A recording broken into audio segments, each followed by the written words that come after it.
संसारभरि यो बच्चाहरूको बालबालिकाको शिक्षाको लागि चाहिँ कहिले पढाइ सुरु गर्दा ठिक होला भन्ने कुरामा चर्चा चलिरहेको छ। शिक्षाविदहरू मनोविदहरूले पनि यसमा विश्लेषण गर्छन्।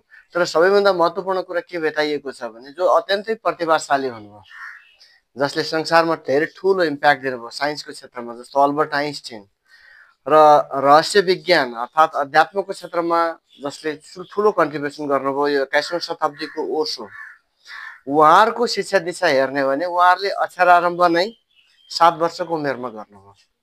यसबाट के थाहा लाग्छ त भन्दाखेरि यदि बच्चालाई साँच्चीकै न्याचुरलले कुनै दबाब बिना प्राकृतिक ढङ्गले विकसित गर्न दियो भने उसले जुन प्रतिभा ल्याएर आएको छ, जो इन्टेलिजेन्स बोकेर आएको छ, त्यो इन्टेलिजेन्सको फुल फ्लावरिङमा जान सक्दो रहेछ भन्ने कुरा चाहिँ छ।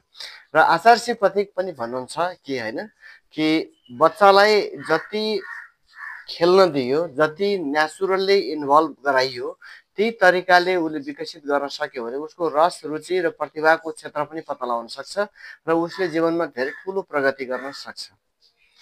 तर यहाँ यस्तो नभइकन हामीले 2 वर्षदेखि नै एउटा टर्चर दिने खालको शिक्षा व्यवस्था भइरहेको हुनाले धेरै बच्चाहरू आफ्नो प्रतिभालाई कुण्ठित गर्नु परिरहेको छ।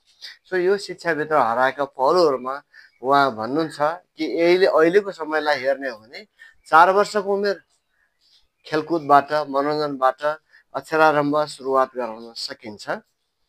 जस्तो हामीले यो अध्ययन गराउने क्रममा एउटा बिरुवालाई हुर्काउँदै गरेको बिरुवालाई हामीले ख्याल गर्न सक्छौँ। बिरुवा जसरी हुर्किन्छ त्यो भनेकै नेचुरल वे हो।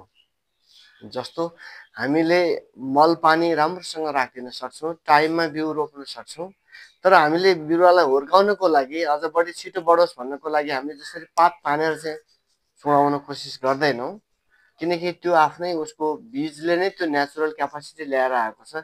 ठिक त्यस्तै मनुष्य पनि त्यो क्षमता बोकेर आएको छ। उसको मस्तिष्कको डेभलपमेन्टको प्रोसेस त्यसको बीजमा नै ल्याएर आएको हुनाले हामीले त्यो लेभलको अत्याचार गर्न जरुरत छैन। तर यो कुरालाई कसले बुझिदिने?